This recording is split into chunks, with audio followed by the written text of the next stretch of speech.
I am aware that this alteration is comprehensive and irreversible. So your work personage will be waking in a few hours on the severed floor. But the next time you Oh, yourself will look at be this. sentient will be this evening in the elevator back up. I love seeing the sunrise on his face. I do wonder who is, you know, the big boss, the creator, whose face is etched on the wall there.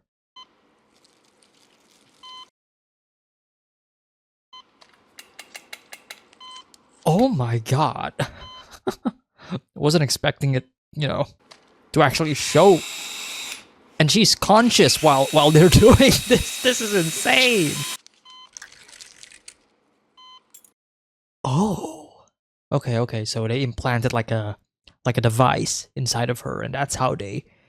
Okay. So I guess that could explain how what's his name? Petey was able to regain his memory. Like he maybe he found a way to neutralize the device inside of him. Oh, beautiful transition. Oh no, I'm trying to leave. No. It's all part of the process. Oh. Hey there. This is cool. We're seeing the other side of this. It's okay. It's going fair. No, she's...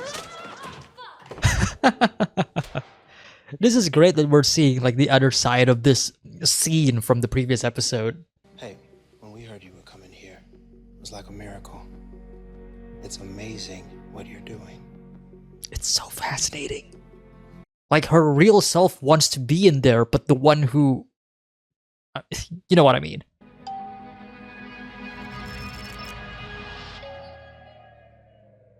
Hey, old timer. One day down. And that's the flowers that we saw in the... Oh, okay. Oh, intro time. Oh, it's animated too. Interesting. Oh, I love this. I love this. It goes without saying. This theme, really good. The opening tells you a lot. The opening tells you a lot about the story. And about Mark in particular as well. Beautiful stuff. Keir, what was the name? Keir Morgan portrait? I'm assuming that's the guy that I was talking about in the beginning of the episode.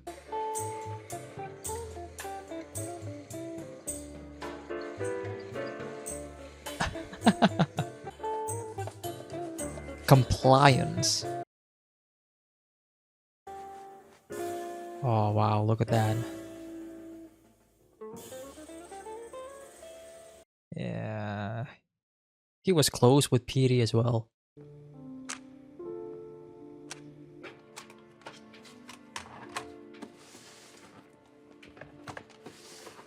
He's not getting rid of it. He's hiding it. There's a difference. So it's tomorrow now? Yeah. Well, it's Monday. Well, you get used to it. I mean, I find it helps to focus on the effects of sleep since we don't actually get to experience it. Yeah, I never really thought of that. Yeah. The Zephyr versions don't really sleep, huh? So I guess we're not friends. Not yet. Guess not. Well, depends on who it is you're talking to. 100% is tier 5. That gets you a caricature portrait. You'll note I've accrued an embarrassment of wealth in that regard. What about Mark's crystal head cube? That's not a prize. That's just something they gave him. Oh. Something they gave him? Something personal, you could say. Interesting. Poke around first, use the arrows. I do think the old photos are supposed to stay on the desk until the new ones come in. Yeah. Yeah, Irv's reaction there. They'll be sort of disconcerting. Scary. Scary. I know. Doesn't make sense till you see it, and it takes a while to see. Hey, Mark, I just printed out the passage of the handbook on changing out group photos. Just might be good to peruse when you're between things. Okay. Am I trapped here? In what way? In what way? You can submit a resignation request with your outside self for review. And good luck getting that approved. And they do tend to be rejected. Yeah. Yeah. Since this perceptual version of you only exists at Lumen, and quitting would effectively end your life. I mean, in so much as you've come to know it. From a certain perspective. Something about me is that I know all 9 core Lumen principles. Awesome. What's your favorite? All 9. No trust fall today, Herb. Oh. Right. I love these characters. They're so quirky. It makes me want to see, like, their other selves. I like to think my Audi lives on like a riverboat. I'm sorry, Audis are... They're us on the outside. So what if I write her a note? Unfortunately, the elevators are equipped with something called code detectors. So messages can't be passed through. Okay, good to know. I was dusting the old group photos, the ones with Petey, and it just made me feel sad. I wonder if it's because his outside self is influencing his inside self subconsciously. Because obviously I actually he... find your reaction sweet. Though, it is puzzling you have an outburst like this for Petey and not for, say, Carol D. Carol D. I think they talked about Carol in the previous episode. It's been a hot minute. But as I was saying, like, his inside self, he doesn't know that his outside self just met Petey. Oh, the empty chair. The framing of that. Great big smiles. Remember, you're gonna be looking at this every day. Well, I just think I'm not gonna work here anymore. Sorry. Ellie! Well, we're gonna see it in action. That's a bad sign. Hello, Mr. Greener? Mr. Grainer. Oh. Okay. So you found my wayward trainee. Appreciate your help, sir, as always. The note. Yeah, he looks So, terrifying. It's embarrassing, but it's my first time training. It's on me, and I apologize for that, sir. Mark taking the blame.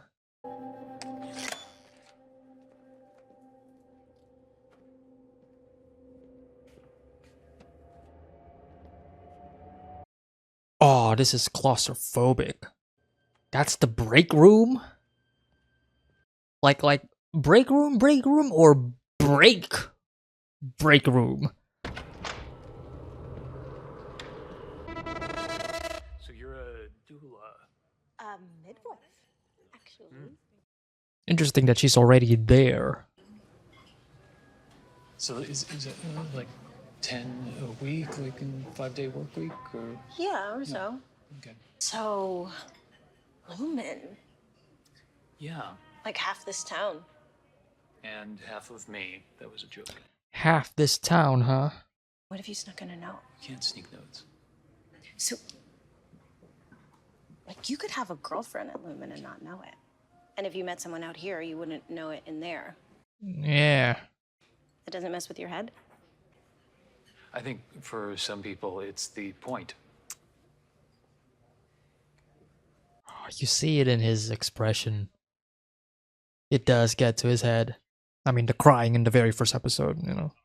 Nice, the WMC's up for that. Who? You know, most severed workers don't see the sun their whole lives. The Whole Mind Collective, they're great. Excuse me? Do you have a moment for children's brain health? Are you captive right now? No, seriously, because your past self chose to walk you down here to be an infantilizing prick to people. Severance is subjugation, asshole. Oh, that's nice language for it. What are you, 12? Wow, he's in so much denial. Like, he doesn't want to accept the reality that, you know, that he's currently in. because he thinks it's the best for him. Mrs. Selvig. Peace offering. Oh, well, that is so not necessary. You're not but, fooling me, very Miss kind. Selvig. Thank you. Still waiting for that third bulb to revive itself? Oh, yeah. Keep forgetting to change that. She's been here multiple times. Knows Mark well enough. Well, come by the shop, okay? I'll give you a mugwort bath bomb that'll make you sleep like a rag doll. Is somebody watching them? Or that was just a placement of the camera.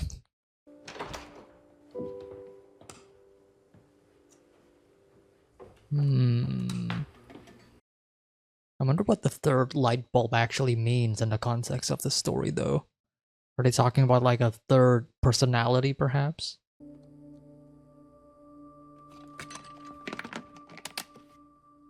Gemma.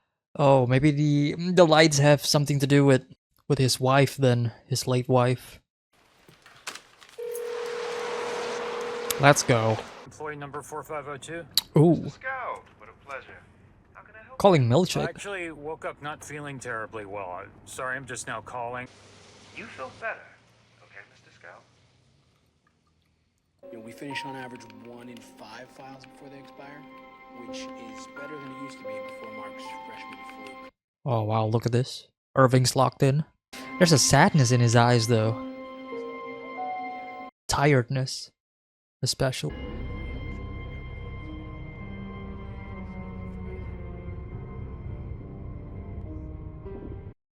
Okay. The thing with his fingers earlier in the episode, right?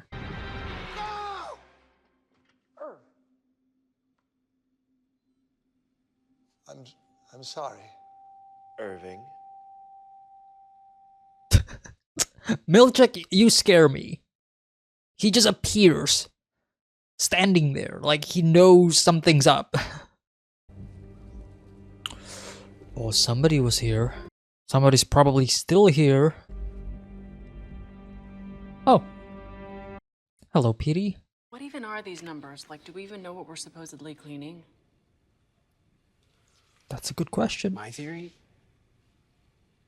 The sea. I gotta send probes down to the sea to clean up all the deadly eels and shit, because we can't cohabitate with that. So we send the probes down, they send us the data coded, we sense what's eels, and then we tell the probes what to blow up. All right. This is the leading theory. Irv thinks we're cutting swear words out of movies. We actually working on down there. I don't know. They separate us from the other departments. We don't even know how many there are. Okay. I've been mapping out the floor. Whoa. I hid the original for you when I left. Wow, it does look kind of like a maze. There's this room.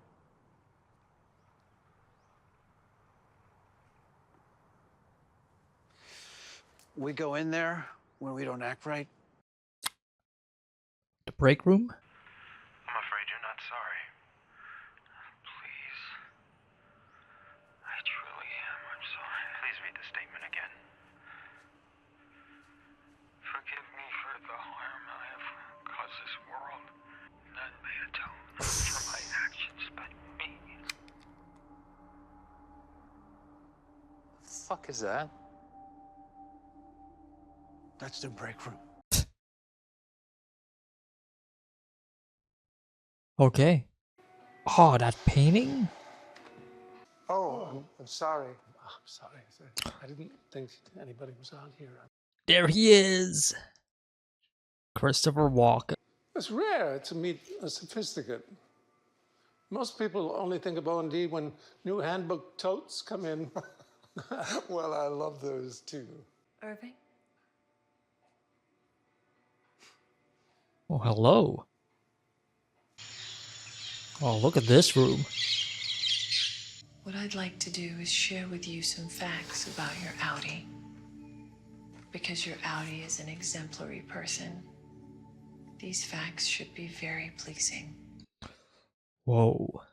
Okay. These facts are not to be shared outside this room.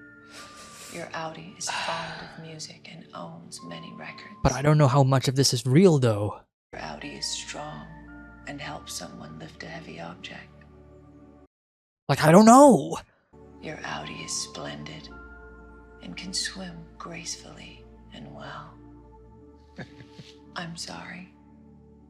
Please try to enjoy each fact equally and not show preference for any over the others. Whoa. That's 10 points off. You have 90 points remaining. Oh, we have points.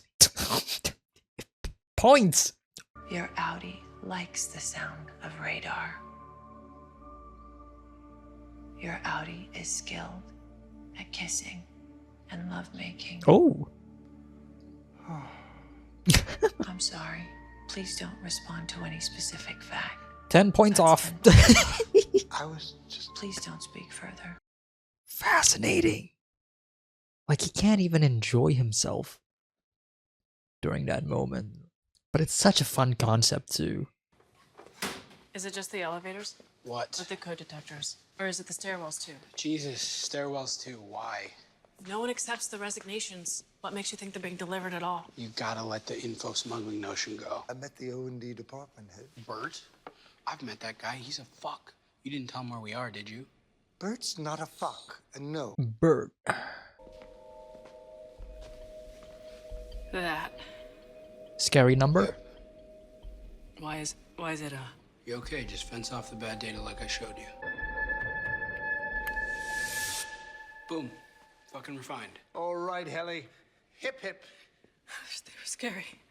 But why are they scary? What makes them scary? I wanna know! Whoa. Lights on the left.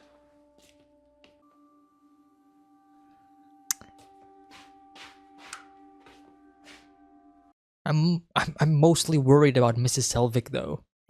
You okay in there? Yeah, I'm good. Oh, I don't know. I don't like this. I don't like that they are separated right now.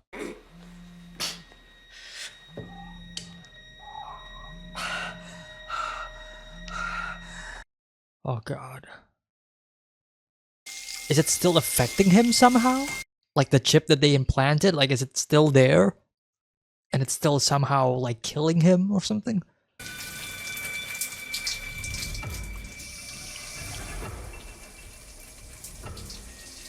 Holy shit. Wow.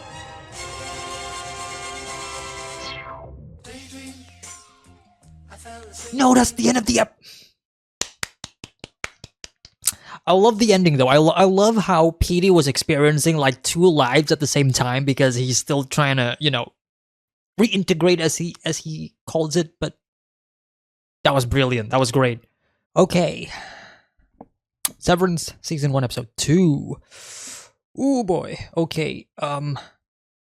We have explored a bit more about the world and I guess Lumen in general and the very concepts of, you know, the outies and the innies.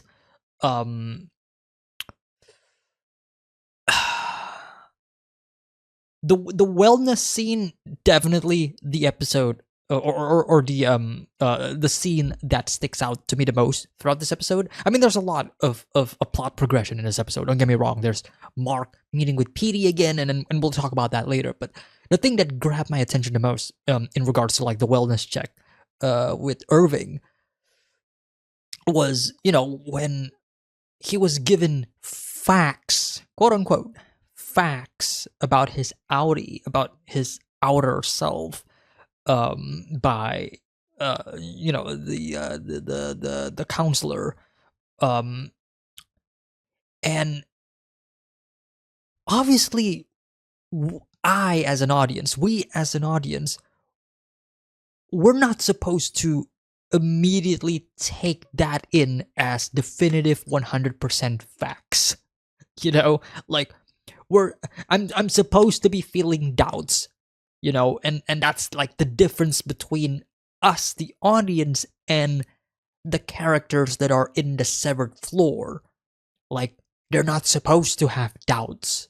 They're not supposed to have these feelings, these human emotions. And when they are being presented by these facts about their, you can say, their actual human lives, and we'll talk about like the actual, the actual discussion about like the lives of the innies themselves. But when he was given those, when he was presented by that, and she talks about, like, she lists them all one by one, right? And obviously there's gonna be one or two that gives a certain reaction from him, and the response is like, you're not supposed to have those reactions. You're not supposed to feel anything. You're supposed to feel neutral about these things. You're not supposed to feel better about one thing than the other, because that means that it belittles the other facts or whatever. And I was that took me off. That took me off because it's so anti-human, if that makes sense. Like, we have many qualities about ourselves, right? That is what makes us human, right? That is what makes us us, right? And obviously there's gonna be parts about ourselves that we enjoy more than the other parts. That's why we have our own negatives, if you will, right? And sure, everything that she mentioned to Irving are all positives, right? But it's human nature to enjoy something positive more than the other, right? And that is exactly what Irving did.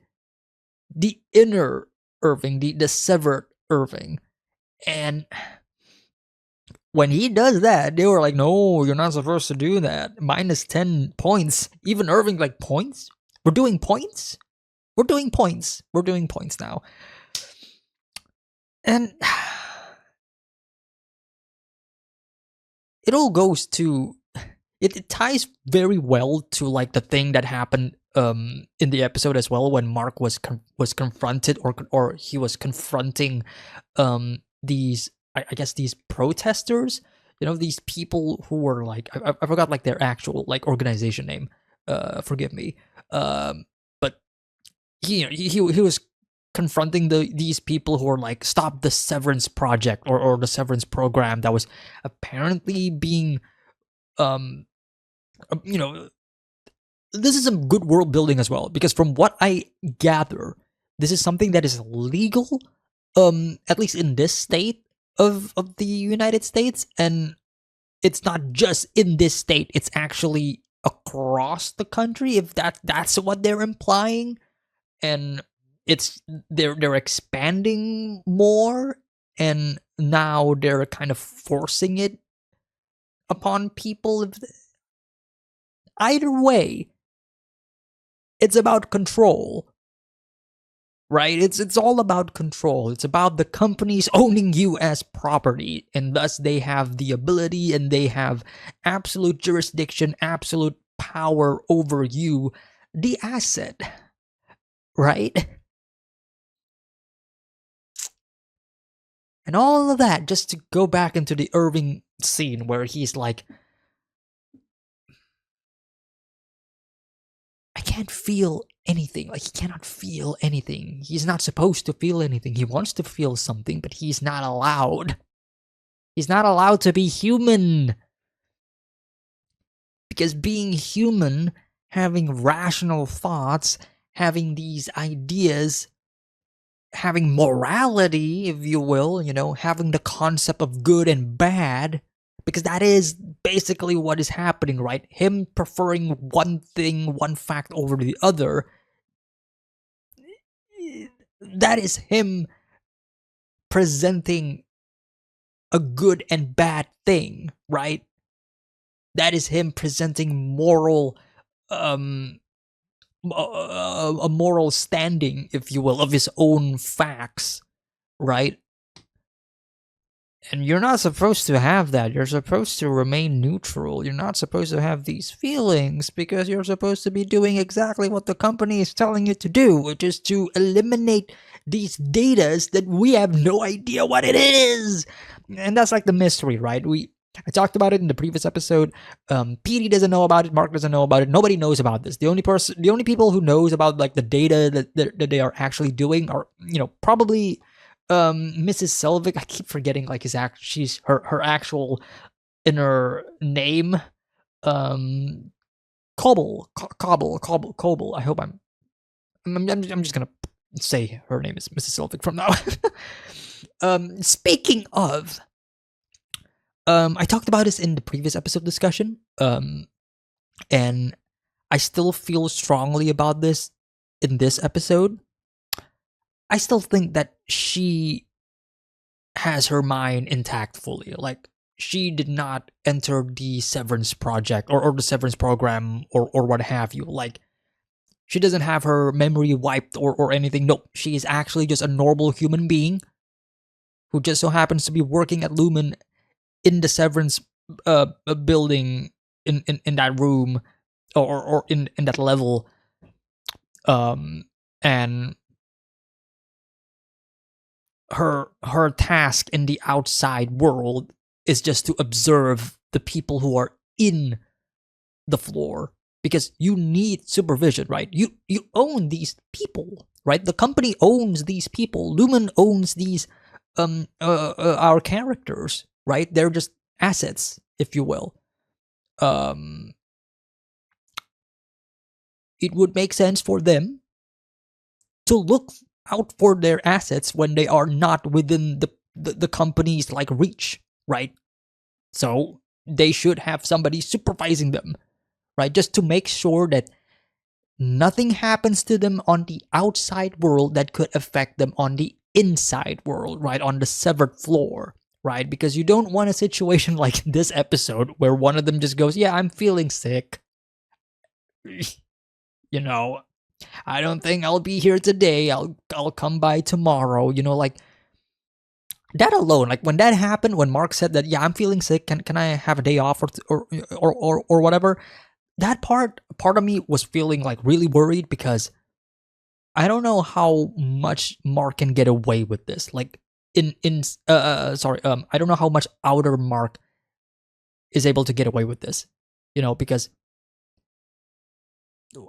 I still don't know like the actual rules of like the company of this world of the Severed project in general, but like what is stopping the outside the Audis? What is stopping the Audis from just never coming back?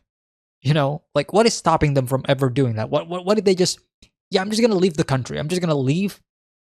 I'm not gonna tell Lumen or anything. Like, what's stopping them from doing that? Obviously, there's something stopping them, right? Obviously, I just don't know what it is, right? But yeah, it's these moments where the conflict of the Audis and their own, I guess their own free reign, their own individuality is going to affect the individualities of the innies, because we saw that, right? We saw exactly this happening with Helly. That's her name, right? With Helly, yeah. Because I like that in this episode we saw the other side of her running out of the hallway that we saw in the first episode, right?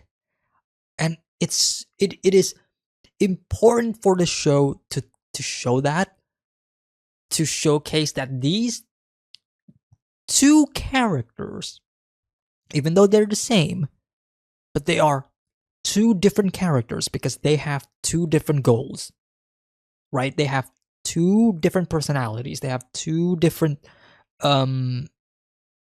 desires. And it's fascinating that the inside self, she wants out. She doesn't want this. But she was put there because her outside self wants it. And it's so fascinating to me. Because because the show itself, this episode itself, we're also talking about like the idea of like, well, if you die here, well then that's it, that's death. Death in the sense that, well, your inner self in the severed floor, this version of you dies. That's it. That's the end of your life, right? Sure, your outer self may continue. They live, but you don't. You die. And that raises the question of like, are these two different people? Are they two different people or are they the same people, right? Obviously, they're the same body. But it's two different personalities, two different minds. Two different minds that are separate from each other, that are different from each other, that are distinguishable from each other, right? To the point where even I, just 2 episodes in, am already wondering, well, if the inner side, the inner self dies, are we technically killing people? Do we consider that as murder? Do we consider that as death? Like actual death? Who's to say that the inner self is the more better, or you could say the one that deserves to live more than the outer self? What are the consequences? We're kind of exploring that. We're seeing that with Petey, right? As he's experiencing 2 lives at the same time at the end of the episode, which I find very interesting and fascinating. But yeah, a lot to explore. I really hope that because they already introduced this concept, I really hope that the show in the future can explore and I guess go further in depth with this concept, with this idea of like killing your other self.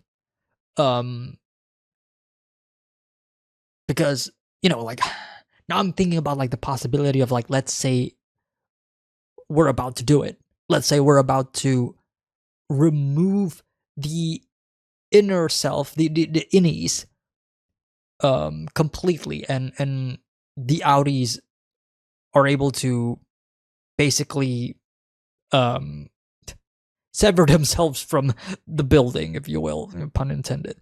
And they are able to live their lives as just a pure outie, you know, no ties with the company whatsoever, but of course they have to get rid of the innie side. I'm imagining a scene, I'm imagining a hypothetical scenario where the innies are scared and they do not want to die, right? And they are begging their outside self to not kill them. At that point, you gotta start to wonder, you know, like,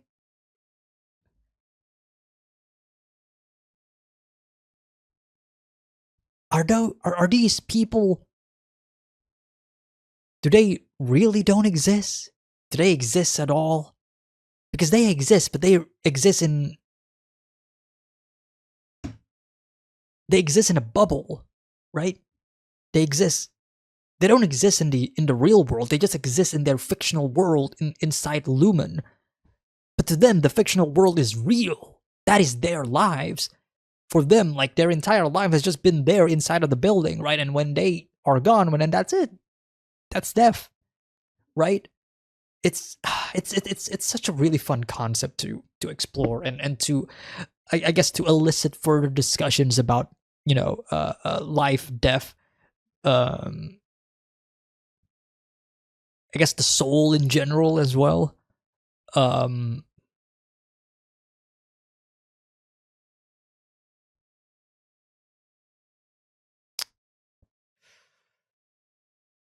Yeah, a lot to take in. Helly herself as a character. Review all over the place. Apologies. Helly herself as a character. I think I mentioned this during my previous episode discussion, but I do feel like she is the more rebellious character of the group. You know, she's new. She still doesn't want to be here.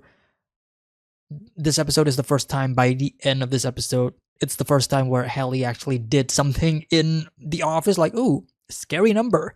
Get rid of the scary number, but we don't know what the scary number is, right?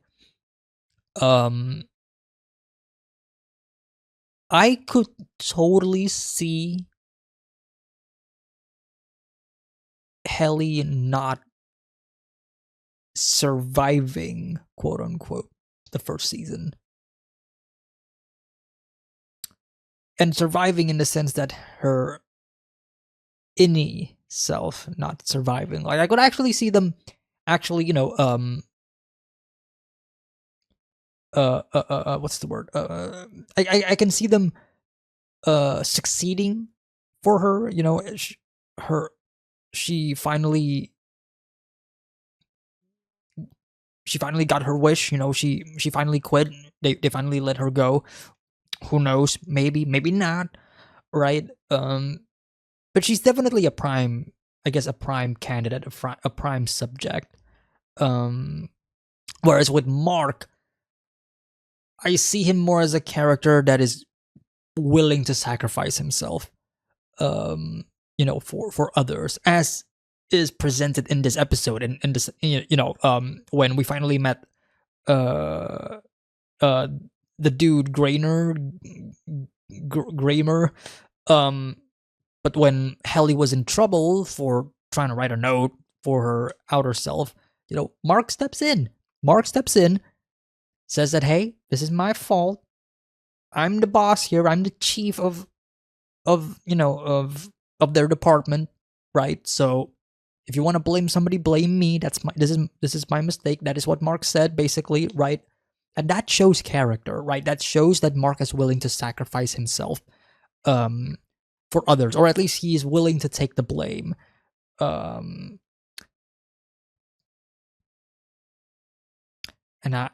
it worries me.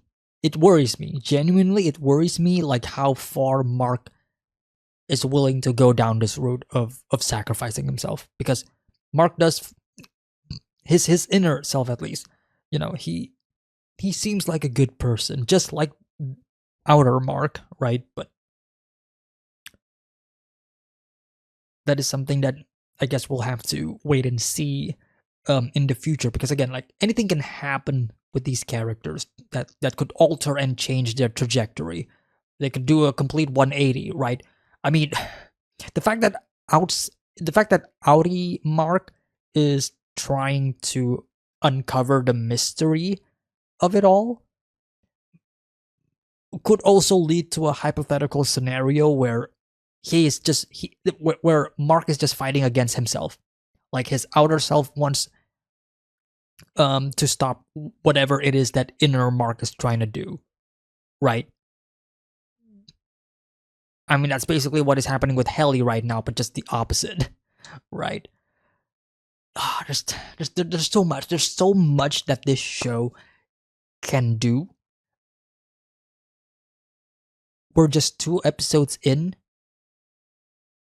I am so interested in what else the show is going to, to present to me, because there's a lot.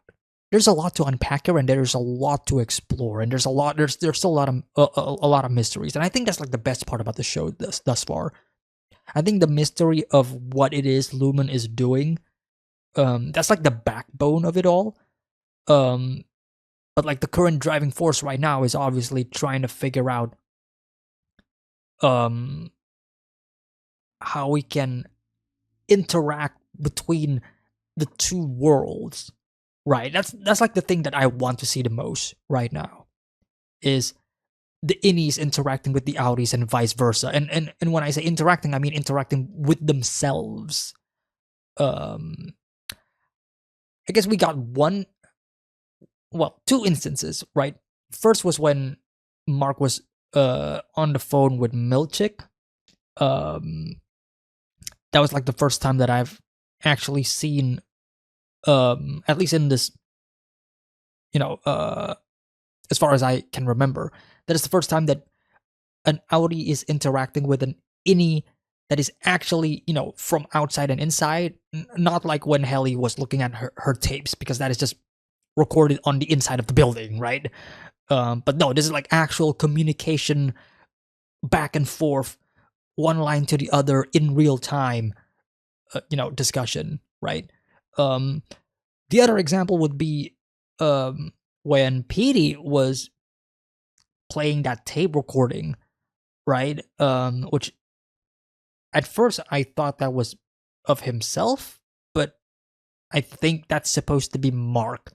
The voice in like the way the recorder captures it makes it hard for me to discern like who's actually talking here in the scene, but pretty sure that that was supposed to be Mark in the break room, not in this episode, but like in the past, like in the past. Like this is not the first time that Mark has been in the break room.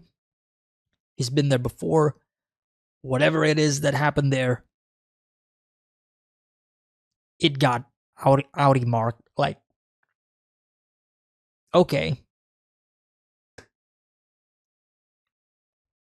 I'll listen. I'll listen to you, Petey. go to my room. Go to my basement. Yeah, sure. And that go to my basement where our boss is just like right next door. Did you know that our boss is just like right next door? That is what scares me. You know, I feel like Mrs. Selvig knows that. Well, I mean, we don't know for sure now, but what if Mrs. Selvig finds out? You know, what if she finds out that, oh, Mark, you brought a friend. Who is this? Petey. Oh. You know what I mean? Like, but yeah. That was Severance Season 1, Episode 2. Thank you all so much for tuning in.